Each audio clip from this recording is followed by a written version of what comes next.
It is December 14th, 2023, 1:28 p.m. My name is Kessie Ian Anderson, and welcome back for another edition of Heresiarch.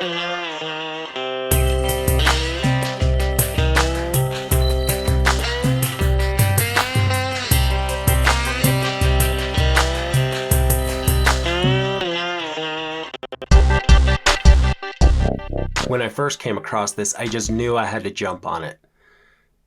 I've been working on the Judaic understanding of why they believe the Noahide laws, and I read through a PDF article, but I'm halfway done with that. But when I came across this, it was too outlandish and ridiculous for me not to jump on. So there's a gentleman I came across named Vint Cerf. They call him Vint Cerf. The second I saw him, I knew they based the architect from the Matrix off of this guy. And he is the foundation. He's one of the key players of the internet. He was born, let's go to his Wikipedia article here. Vint Cerf. The second I saw him, I made an assumption that he was from the Cabal, but he wasn't. A gentleman he worked with, Mr. Khan, was an Ashkenazi Kabbalist. So I made the assumption that he wasn't what he was, but he worked in cahoots with them. But he was a Methodist. So Vint Cerf is an American internet pioneer and is recognized as one of the fathers of the internet, sharing this title with TCP/IP co-developer Bob Kahn. So Bob Kahn, he's Ashkenazi. So that's how it ties into the Cabal. He has received honorary degrees and awards that include the National Medal of Technology, the Turing Award, the Presidential Medal of Freedom, the Marconi Prize, and the membership in the National Academy of Engineering. So I'm going to bust through this first before I get to the whole point of the insanity that was the story that the United Nations used and based. I was just laughing. When I think of United Nations, I think of atheists. Anybody who accepts the UN and who is not an atheist, is either a dupe, uneducated, or willfully ignorant, or has been lied to by somebody in an authoritative position. So, for example, in the Mormon Church, they are making a move towards the United Nations. And yet the lay members aren't able to see it because they're blinded by their cult of personality, by their guys at the top. All of Reddit and the atheist social justice morons there, they have no clue. Atheism to me is the most mind-numbingly boring mindset that you could have. It just shuts down so many areas of inquiry, and you just become a puppet of the Zog, just delving into video games or just killing time before you die. You're not actually living, unless that is your idea of living.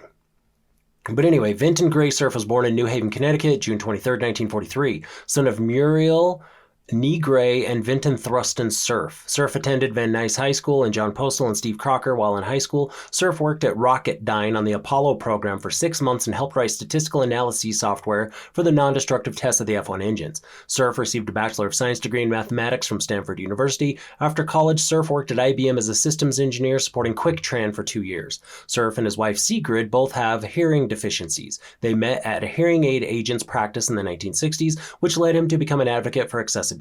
They would later join a Methodist church and have 2 sons, David and Bennett.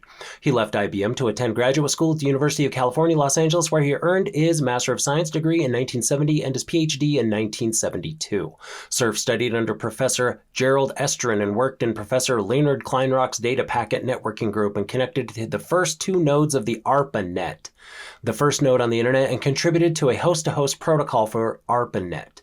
While at UCLA, Cerf met Bob Kahn, our Judaic dude, who was working on the ARPANET system architecture. Cerf chaired the International Networking Working Group. He wrote the first TCP protocol with Yogan Dalal and Carl Sunshine called Specification of Internet Transmission Control Program, published in December of 1974. Just to give you an idea of how old the internet actually is. Cerf worked as an assistant professor at Stanford University from 72 to 76, where he conducted research on packet network interconnection protocols and co-designed the DoD, Department of Defense, TCP/IP protocol suite with Kahn.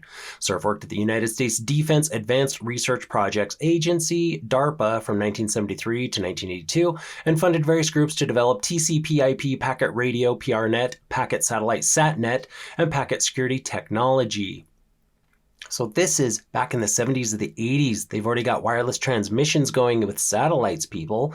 These efforts were rooted in the needs of the military. In the late 1980s, Cerf moved to MCI, where he helped develop the first commercial email system, MCI Mail, to be connected to the internet in 1989. Cerf is active in a number of global humanitarian organizations. Cerf typically appears in a three-piece suit, rarity in an industry known for its casual dress norms. As vice president of MCI Digital Information Services from 82 to 86, Cerf led the engineering of MCI Mail, the first commercial email service to be connected to the internet. In 86, he joined Bob Kahn of the Corporation of National Research Initiatives as its vice president, working with Kahn on digital libraries, knowledge, robots, and gigabit speed networks. Since 1988, Cerf lobbied for the privatization of the internet. In 1982, he and Kahn, among others, founded the Internet Society, ISOC, to provide leadership and education policy and standards related to the internet. Cerf served as the first president of ISOC. Cerf rejoined MCI during 94 and served as senior vice president of technology strategy. In this role, he helped guide corporate strategy development from a technical perspective. Previously, he served as MCI's senior vice president of architecture and technology, leading a team of architects and engineers to design advanced networking frameworks, including internet-based solutions for delivering a combination of data, information, voice, and video services for business and consumer use. During 1997, Cerf joined the board of trustees of Gallaudet University, University for the Education of the Deaf and Hard of Hearing. Cerf himself is hard of hearing. He also has served on the university's board of associates.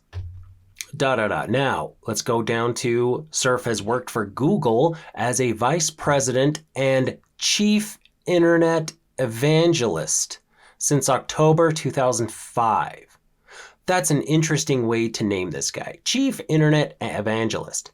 In this function, he has become well known for his predictions on how technology will affect future society, encompassing such areas as artificial intelligence, environmentalism, the advent of IPv6, and the transformation of the television industry and its delivery model.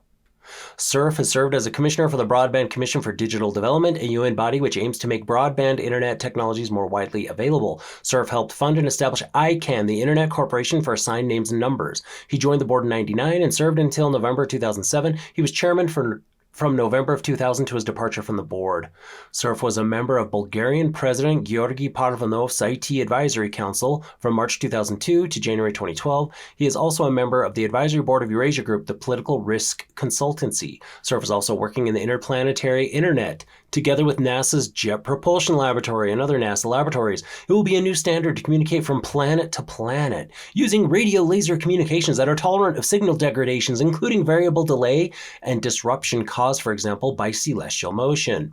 Well, that entire paragraph is straight bullshit. But anyway, on February 7, 2006, Cerf testified before the U.S. Senate Committee on Commerce, Science, and Transportation's hearing on net neutrality. Speaking as Google's chief internet evangelist, Cerf noted that nearly half of all U.S. consumers lacked meaningful choice in broadband providers and expressed concerns that without network neutrality, government regulation, broadband providers would be able to use their dominance to limit options for consumers and charge companies like Google for their use of bandwidth. Yeah, I remember that scare. Now, his resume goes on and on and on. But there was a point to why I'm bringing this guy up. And this is how it's all based on religious belief. And let's go into the United Nations, number 70, UN 75, United Nations Academic Impact. UN 75, an unexpected message from the future. Now, this is literally on the UN.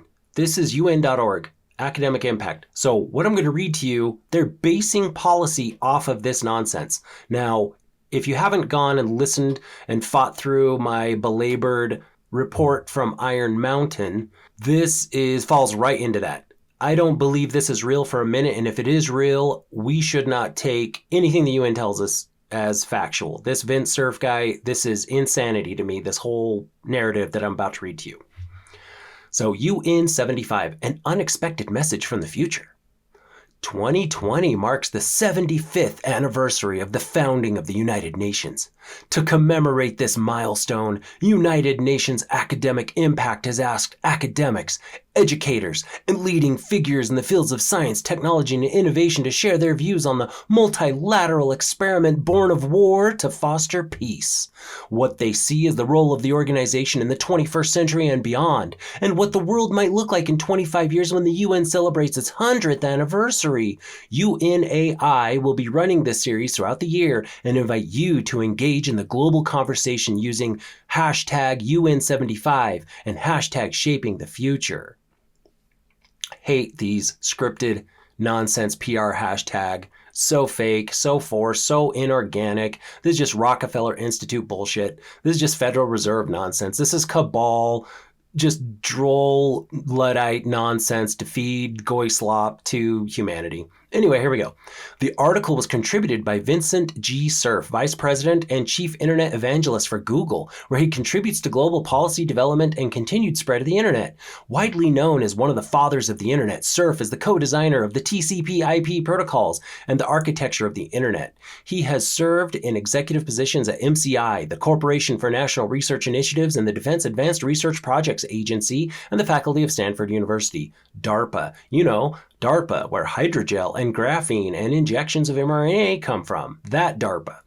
I was recently experimenting, and this is his stuff. This right here that I'm reading, this is now him. I was recently experimenting with some extremely high frequency receivers in the 125 gigahertz band. Now you have to understand we're now dealing with terahertz. Now here we go back to his story.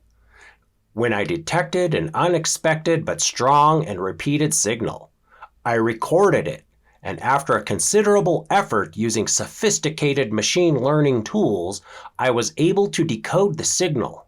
It appears to have come from the future by a means unknown. The message read as follows. To you who have successfully received and decoded this message, greetings. We are sending this message back in time from 2045 in the hope that its recipients will recognize the profound importance of the period from 2020 to our present. We are at the cusp of the middle of the 21st century. The past 25 years have been critical to our survival as a society and as a species, for it was in 2020 that it was finally recognized that our only hope was to focus intensely and resolutely on the development of new technologies to cope with the crisis of global warming and its side effects. Information processing, data sciences, machine learning, and more general artificial intelligence have all had a role to play in containing the consequences of the positive feedback loop of carbon dioxide and other greenhouse gases that have run rampant since the dawn of the 19th century. A major effort to deploy dense and widespread sensor systems on land, on the sea, and in space provided the raw, rapid deployment of the Internet using low Earth orbiting satellites, escalating submarine cable connections, and widespread radio connectivity.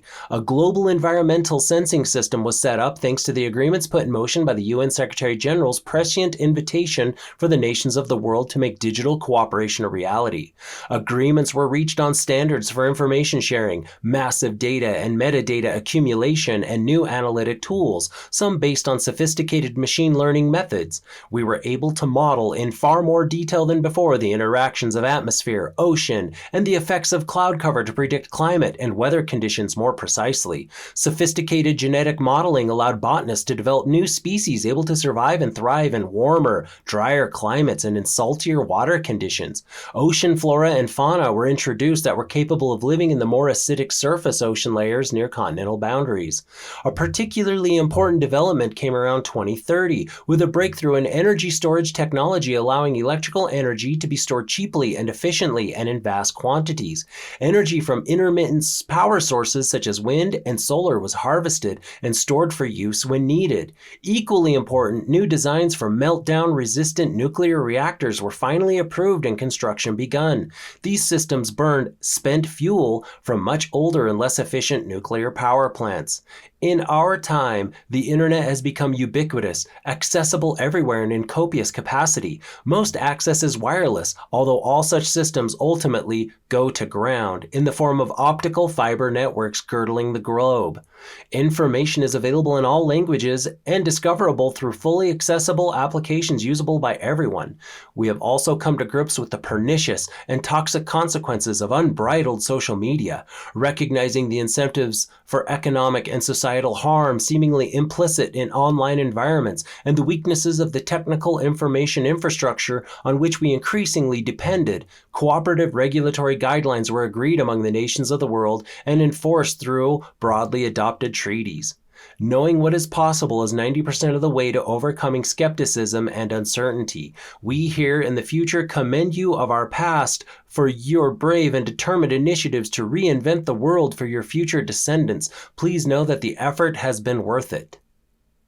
To join the conversation on UN 75 and learn more about the United Nations Charter and history, check out these resources. Okay, are you serious? We are basing policy on this insanity. He decoded a message from 2045, i.e., obey your Judaic overlords, believe in global warming, pay taxes, stifle dissent, and quash all thought and thinking using the internet regulations. We got to curb free speech, guys.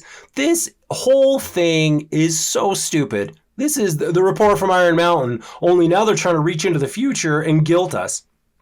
Pay taxes, guys. It's so stupid. Oh my gosh. This is the dumbest. I can't believe it. This is retarded. This is on a level of atheistic policy belief that is just beyond. And the internet evangelists, they're trying to turn this in, and they do. They do a great job of hijacking religious mindsets. It blows my mind. I couldn't believe that this was real. But it's real. UN 75, an unexpected message from the future. Nothing else. They just put it out there. They just drive by media, shoot it at you, and yet they don't back it up. I need more information if I'm going to buy this nonsense. And of course, guys, global warming. This is a report from Iron Mountain. Anybody who says, I had a shill show up, I guarantee it was some Mazhad Hasbar piece of crap. And that fool was saying, the report from Iron Mountain was satire. Satire? Well, you shill. Oh, I hate the demons. These demons, they're programmed to lie. They're just liars. But this is so stupid. So I just want to jump on this and say, look at this. Look at what they're saying. What are this? Of course, everything is doom and gloom. Oh, but because of what we said in here, and because of you following on our Cabal AI oneness, Noahide Law bullshit, guess what? You guys are now, you saved the day. Yay. So everybody says that the UN hits out at Israel. The UN is Israel. The UN is co-opted, and the United States can just always vote no anyway. So that's it. That's all I wanted to jump into. So Vint Cerf is probably a good guy. Probably had no idea what his role actually was in being a Kabbalist. I don't know how much foresight he had, but he obviously just goes along with the script. Global warming's real. The dumbest thing ever. Dumbest thing ever. Plant trees. There you go. That solves everything. We just need more trees. It's the dumbest thing. So again, with global warming, not to beat the dead horse, but look at pictures from 1800s. Look at shorelines. And now look at modern. Nothing's changed. It's all nonsense. Again, go to Tony Heller, TonyHeller, on YouTube. Shakti still has his channel. Shakti, I still have mine. And he destroys global warming every single second. Anybody who buys global warming can just go straight to hell. Just pave the way to Gehenna and Sheol and just hang out there. Do your thing.